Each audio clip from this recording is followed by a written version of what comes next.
अस्सलाम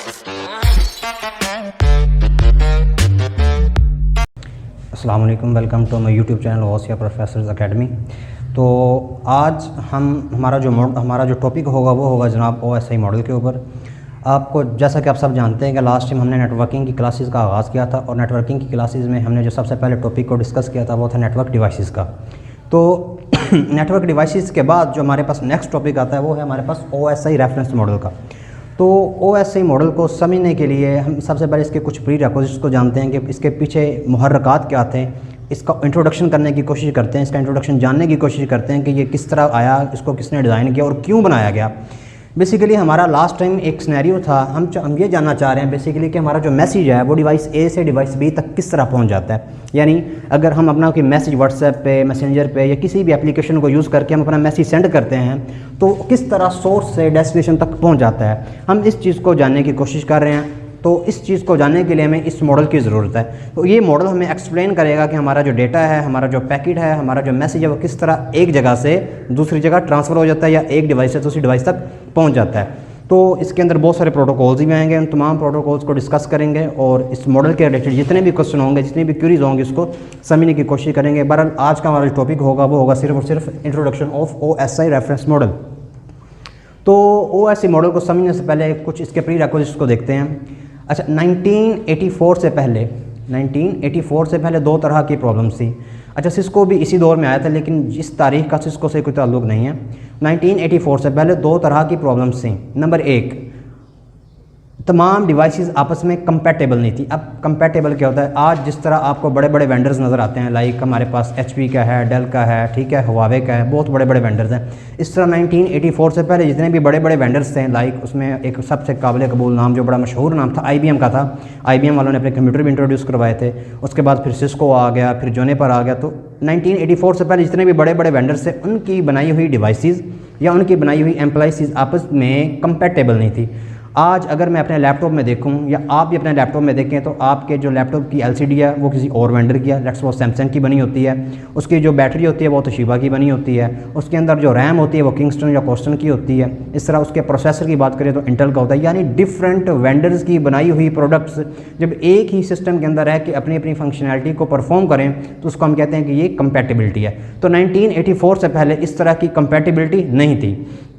तो उसके यानी अगर IBM ने कोई डिवाइस बनाई है तो उस डिवाइस के तमाम कंपोनेंट्स IBM ही क्रिएट करता है और IBM के साथ कंपैटिबल था। अगर सैमसंग था तो सैमसंग के साथ कंपैटिबल था। लेकिन आज के दौर की अगर देखें, आज हम सैमसंग को हुआवे के साथ कनेक्ट कर रहे होते हैं, सैमसंग को एप्पल की डिवाइस के साथ कनेक्ट कर रहे होते हैं। तो आज हमारे पास कंपैटिबिलिटी अवेलेबल है।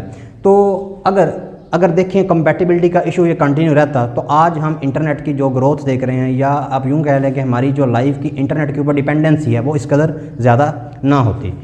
तो 1984 में इस प्रॉब्लम को रिजॉल्व किया गया, इस प्रॉब्लम को सोल्व किया गया, ठीक है जी। नंबर दो, एक तो ये प्रॉब्लम थी कि डिवाइसेस आपस में कंपैटिबल नहीं थी, तो इस कंपैटिबिलिटी के इशू को रिजॉल्व किया गया। उसके बाद फिर हम ये जानने की कोशिश करें कि हमारा डाटा जो है वो डिवाइस A से डिवाइस B तक कैसे पहुंच जाता है। लास्ट टाइम हमने नेटवर्क की डेफिनेशन को डिस्कस किया था। नेटवर्क के अंदर मैंने बताया था कि दो तरह की आपने रिक्वायरमेंट्स को याद रखना है। नंबर एक कि नेटवर्क हमारे पास जो होता है इसकी डेफिनेशन क्या है? कनेक्टिविटी ऑफ टू और more than two devices so that they can communicate with each other. यानी नेटवर्क के अंदर दो चीज़ें आती हैं, एक कनेक्टिविटी और दूसरा पर्पस ऑफ कनेक्टिविटी। तो हमारे यहाँ पे हमने पहले सिनेरियो में कहा कि हमारे पास तमाम डिवाइसेस आपस में कंपैटिबल हो जाएंगी। सेकंड सिनेरियो में हम कहते हैं कि हमारी डिवाइसेस जो हैं वो आपस में डाटा एक्सचेंज करेंगी, डाटा शेयर करेंगी, तभी जाके उनका जो पर्पस है वो कंप्लीट होगा। तो डिवाइसेस का अगर आपका पर्पस कंप्लीट नहीं हो रहा तो आपका नेटवर्क उस वक्त तक कोई भी नेटवर्क नहीं कहलाएगा। तो 1984 में इन दोनों इश्यूज़ को रिजॉल्व किया गया, यानी इस चीज़ को एक्सप्लेन किया गया कि हमारा जो डेटा है वो डिवाइस A से डिवाइस B तक कैसे पहुंचेगा। और इन दोनों प्रॉब्लम्स को रिजॉल्व किसने किया और इनको एक्सप्लेन किसने किया? बड़ा ही एक मशहूर मॉडल है जैसा कि आप सब जानते हैं। तो मैं यहाँ पे एक डेट ला रहा हूँ, 1984 में ISO ने एक मॉडल डिज़ाइन किया। ISO क्या? ISO means international standard organisation.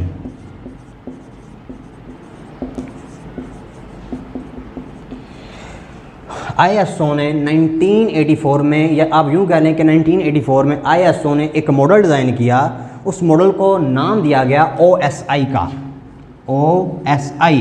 OSI का मतलब क्या है? ओपन सिस्टम इंटरकनेक्शन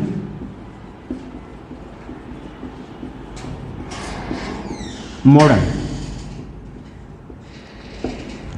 तो 1984 में ISO ने एक मॉडल डिज़ाइन किया, उस मॉडल को उन्होंने नाम दिया OSI का। इस मॉडल के थ्रू उन्होंने बड़ी खूबसूरती से हमें एक्सप्लेन किया कि हमारा जो डेटा है वो डिवाइस A से डिवाइस B तक किसी भी तरह का डाटा जो है, चाहे वो मैसेज की फॉर्म में हो, चाहे वो किसी भी ऑडियो वीडियो क्लिप की फॉर्म में हो या कोई तस्वीर हो, तो किसी भी टाइप का डाटा डिवाइस A से डिवाइस B तक कैसे पहुंचता है, ISO ने इस मॉडल के थ्रू उसने एक्सप्लेन करने की कोशिश की। तो जैसे यहाँ पे मैं मज़ीद आगे जाने से पहले मैं आपको बताना चाहता हूँ कि यहाँ पे कुछ 3 टर्म्स हैं, उनको समझना ज़रूरी है। एक है जी हमारे पास ISO, एक है हमारे पास iOS और एक है हमारे पास OSI।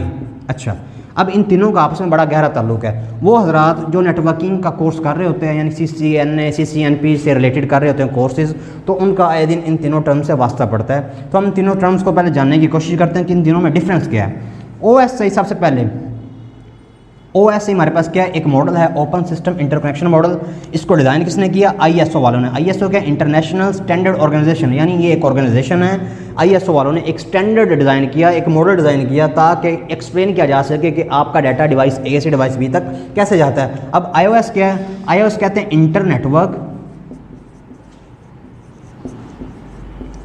Internetwork operating system.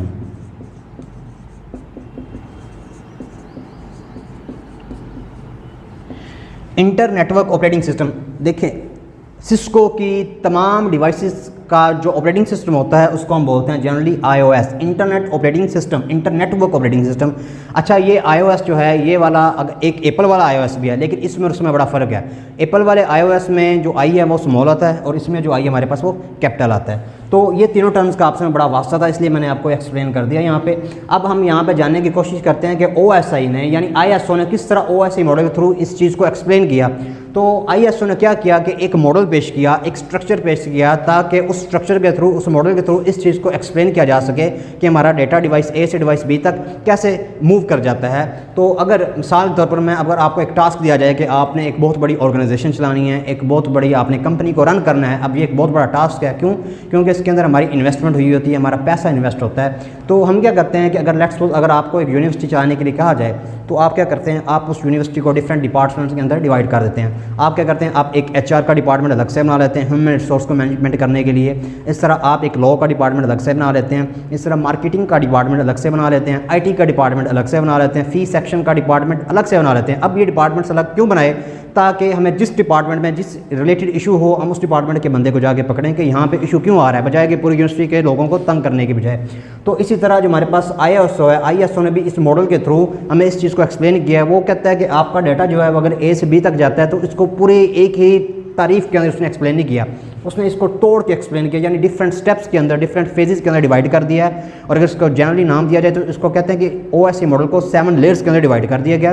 और वो लेयर्स हमें बताएंगे कि हमारा डाटा एक जगह से दूसरी जगह कैसे डिटेल में जानने की कोशिश करते हैं। तो सबसे पहले इनका नाम देख लेते हैं क्या है। अच्छा, एक काम आपने और करना है कि इस मॉडल्स के जो मैं लेयर लिख रहा हूँ इनके साथ आपने नंबरिंग नहीं देनी, क्योंकि इसके नंबरिंग में भी एक साइंस है, एक लॉजिक है। तो बाद में मैं जिस तरह करवाऊँगा तो आपने उस हिसाब से इसकी नंबरिंग करनी है। तो फ़िलहाल के लिए हम इनके नाम जानने की कोशिश करते हैं। तो हमारे पास OSI मॉडल ने जो इस लेयर्स की तकसीम की वो कुछ यूँ है: application layer, presentation layer, session layer, transport layer, network, data link and physical layer. तो OSI मॉडल है, ISO ने क्या किया, इसकी तकसीम कुछ यूँ किया। ऊपर वाली जो 4 लेयर्स हैं इनको ISO के मुताबिक अपर लेयर कहा जाता है, और जो नीचे वाली 3 लेयर्स हैं इनको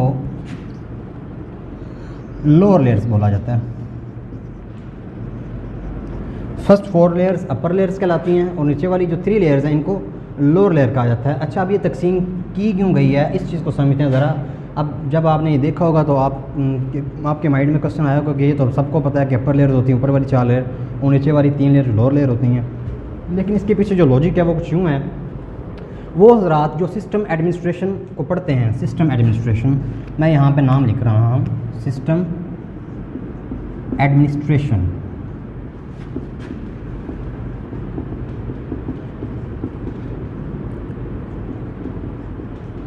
वो हज़रात जो सिस्टम एडमिनिस्ट्रेशन की स्टडी करते हैं उनका ज़्यादातर फोकस जो होता है वो अपर लेयर्स पर होता है, यानी एप्लीकेशन, प्रेजेंटेशन, सेशन और ट्रांसपोर्ट लेयर के ऊपर।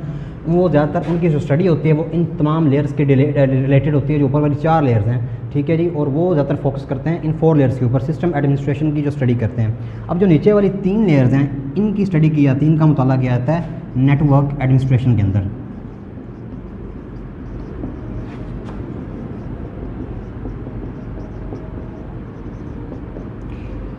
वो लोग जो नेटवर्क एडमिनिस्ट्रेशन करते हैं, जो उनका ज़्यादातर फोकस जो होता है वो किसके ऊपर होता है, नीचे वाली 3 लेयर्स के ऊपर होता है, और उनकी सारी की सारी स्टडी इन लो लेयर्स के ऊपर होती है, जिसके अंदर तमाम नेटवर्क एडमिनिस्ट्रेशन आती है। तो ये 2 लेयर्स के ऊपर तकसीम की गई, सिस्टम एडमिनिस्ट्रेशन और नेटवर्क एडमिनिस्ट्रेशन। अच्छा, आगे मज़ीद जाने से पहले मैं आपको एक और बात बता दूं, मैं यहाँ पे कुछ टर्म्स हैं, इसके जो प्री रिक्विजिट्स हैं वो उनको पहले एक्सप्लेन कर देता हूँ, क्योंकि मैं मॉडल के अंदर बार बार उन टर्म्स को यूज़ करूँगा, तो बेहतर है कि मैं पहले से उनके बारे में मालूम होना चाहिए। तो यहाँ पर मैं एक लफ्ज़ अक्सर यूज़ करूँगा स्टैटिक, एक टर्म मैं यूज़ करूँगा यहाँ पे डायनामिक, और एक टर्म मैं यहाँ पे यूज़ करूँगा resources.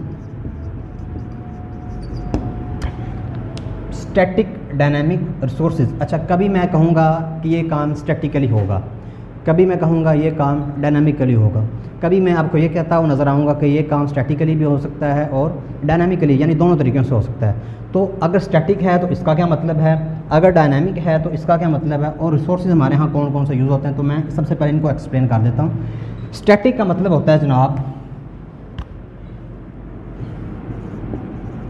Any task done by network administrator, और डायनामिक का मतलब होता है any task done by protocol. Static का मीनिंग है any task done by network administrator. अच्छा, ये बिल्कुल ऑटोमेटिक और मैनुअल की तरह है, यानी जिस तरह ऑटोमेटिक और मैनुअल होता है ना, इस तरह ये भी वर्क करता है स्टैटिक और डायनामिक। तो स्टैटिक का मतलब ये होता है कि अगर कोई टास्क नेटवर्क एडमिनिस्ट्रेटर खुद परफॉर्म कर रहा है, यानी उसमें प्रोटोकॉल का कोई रोल नहीं है, तो उसको हम क्या कहेंगे कि ये काम स्टैटिकली हो रहा है। और अगर कोई टास्क डायनामिकली हो रहा है, जिसका मतलब कोई ना कोई प्रोटोकॉल उस काम को पूरा कर रहा है, इसमें नेटवर्क एडमिनिस्ट्रेटर का कोई रोल नहीं है। तो स्टैटिक में हम खुद किसी न किसी फंक्शन को परफॉर्म करते हैं, जबकि डायनामिक में हम खुद उसमें कोई काम नहीं करते, बल्कि कोई ना कोई प्रोटोकॉल इस चीज़ को एक्सप्लेन कर रहा होता है। और हमारे यहाँ जनाब जो रिसोर्सेज होते हैं, हम बेसिकली यूज़ कर रहे होते हैं यहाँ पे मेमोरी को, प्रोसेसर को, और थर्ड नंबर में हमारे पास आती है यहाँ पे बैंडविड्थ। हमारे यहाँ ये 3 रिसोर्सेज मोस्टली यूज़ किए जाते हैं, मेमोरी, प्रोसेसर एंड बैंडविड्थ। और भी बहुत सारे रिसोर्सेज होते हैं, लेकिन हमारा ज़्यादातर फोकस मेमोरी के ऊपर होगा, प्रोसेसर के ऊपर होगा और बैंडविड्थ के ऊपर होगा। कभी मैं कहूँगा कि यहाँ पे प्रोसेसर की हमें ज़रूरत है, कभी मैं कहूँगा कि यहाँ पे हमारी मेमोरी के रिलेटेड क्वेश्चंस होंगे, कभी बैंडविड्थ के ऊपर बात की जाएगी। तो ये हमें ऑलरेडी इन कॉन्सेप्ट्स का पता होना चाहिए था, इसलिए मैंने इनको ऑलरेडी एक्सप्लेन कर दिया है। अब हमारा ये जो मॉडल था, इसकी लेयर्स को मैंने यहाँ पे बताया, इसका हमने एक टेक्निकल ओवरव्यू किया, जिसमें हमारे पास सबसे पहले आती है एप्लीकेशन लेयर, फिर आती है प्रेजेंटेशन, फिर आती है सेशन, फिर transport, network, data link and physical layer. अभी मैंने इसके साथ नंबरिंग नहीं दी, क्योंकि इसकी नंबरिंग का कॉन्सेप्ट कुछ और है। नंबरिंग किस हवाले से दी जाती है, तो वो जब ये टॉपिक कंप्लीट हो जाएगा OSI मॉडल का, तो वो उसके ऊपर मैं एक पूरा डिटेल में लेक्चर बताऊंगा, ताकि आपको पता चल सके कि इसकी नंबरिंग क्या जो सीक्वेंस है वो ऊपर से नीचे है या नीचे से ऊपर है। तो ये हमारे पास जो था, ये था हमारा ब्रीफ ओवरव्यू किसका, introduction to OSI reference model का। तो अब आज चूँकि टाइम थोड़ा है, तो कल जब आप आएंगे तो इसके रिलेटेड हम जितनी भी जो हमने लेयर्स यहाँ पे लिखी हुई हैं, 1 बाय 1 एक एक लेयर को डिस्कस करेंगे और डिटेल में देखेंगे, और हर लेयर के ऊपर यूज़ होने वाले प्रोटोकॉल्स को डिस्कस करेंगे। तो आज के लिए इतना ही। कल जब आप आएंगे तो इसकी डिटेल ओवरव्यू करेंगे और इसकी डिस्क्रिप्शन को जानने की कोशिश करेंगे। तो अगर आपको ये लेक्चर पसंद है तो हमारे चैनल को शेयर करें, सब्सक्राइब करें और बेल आइकन के बटन पर प्रेस करें, ताकि लेटेस्ट आने वाली वीडियोज़ की नोटिफिकेशन आप तक पहुँचते रहें। Thank you.